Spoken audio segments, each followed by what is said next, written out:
السلام علیکم ناظرین، ہم آپ کو بہار کالونی کے متعلق آگاہ کر رہے تھے۔ یہ دوسری آڈیو اسی سلسلے کی کڑی ہے۔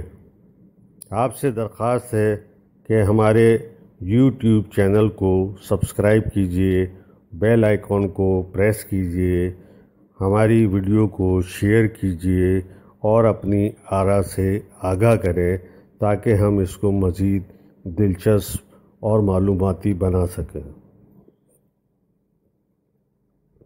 ٹینڈی روڈ اور مسان روڈ کے ایک کچی سڑک جو بعد میں پکی ہو گئی تھی اور شاید فلاح روڈ کہلاتی تھی، اس سڑک کے بالکل درمیان میں دائیں جانب جامع مسجد الفلاح تھی اور بائیں جانب گورنمنٹ گرلز اسکول تھا۔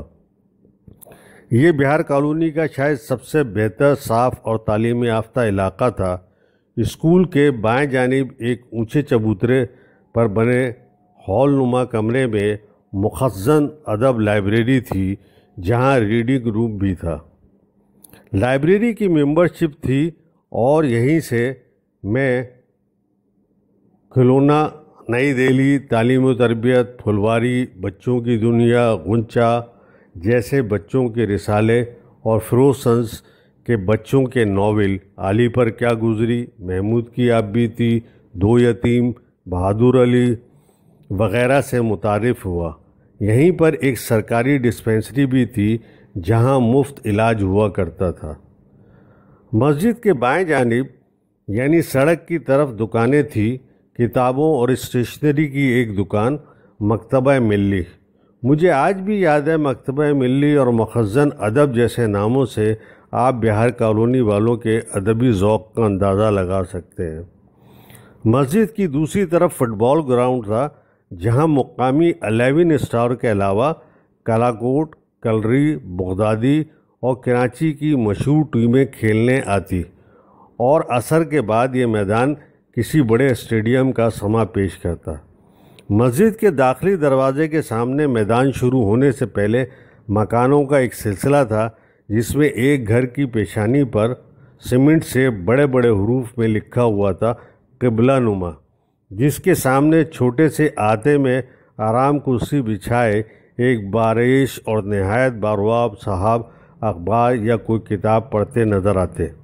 یہ تھے جناب میجر آفتاب حسن، کئی سائنسی کتابوں کے مصنف، کراچی یونیورسٹی کے استاد، ریڈیو کے مشہور کوئز ماسٹر اور ایک زمانے میں جامعہ کراچی کے طلباء کے لیے دہشت کا نشان۔ میں اس وقت بہت چھوٹا تھا اور مجھے بہت سے نام یاد نہیں، لیکن میجر آفتاب حسن کے علاوہ مسلم لیگی رہنما آزاد بن حیدر وہاں اکثر آتے تھے، جنہوں نے وہاں مسلم گرلز اینڈ بوائز اسکول قائم کیا، جہاں میں نے چوتھی جماعت میں داخلہ لیا۔ پہلی سے تیسری جماعت تک میں نے گورنمنٹ اسکول بہار کالونی میں پڑھا، جہاں سیکنڈری اسکول کی 9ویں 10ویں کلاس میں میرے چچا بھی پڑھتے تھے۔ اتفاق سے میرا اور چچا کا کالج بھی ایک ہی تھا، یعنی گورنمنٹ کامرس کالج، گو کہ دونوں کے زمانہ طالب علمی میں کئی سال کا فرق تھا۔ اسی گورنمنٹ اسکول میں عبدالقادر بھی پڑھتا تھا، جس کا بھائی عبدالعزیز قائد اعظم ٹرافی کھیلتے ہوئے سینے پر گیند لگنے سے جاں بحق ہو گیا تھا۔ عبدالقادر نے خالد عباد اللہ کے ساتھ آسٹریلیا کے خلاف پاکستان کے لیے ڈیبو کیا تھا اور پہلے ہی میچ میں 95 رنز بنا کر رن آؤٹ ہو گیا تھا۔ عباد اللہ نے پاکستان کی جانب سے پہلے ہی میچ میں سینچری بنانے کا اعزاز سب سے پہلے حاصل کیا۔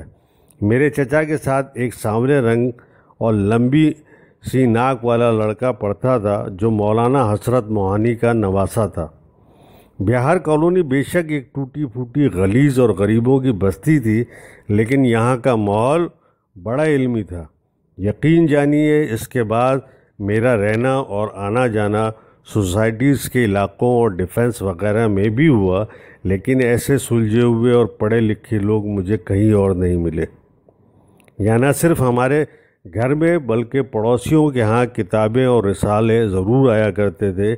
اس کی کئی سال بعد مجھے کچھ پوش علاقوں کے ایسے گھروں میں بھی وقت گزارنے کا موقع ملا جہاں کتاب تو درکنار، کاغذ کا ٹکڑا تک نظر نہیں آتا تھا۔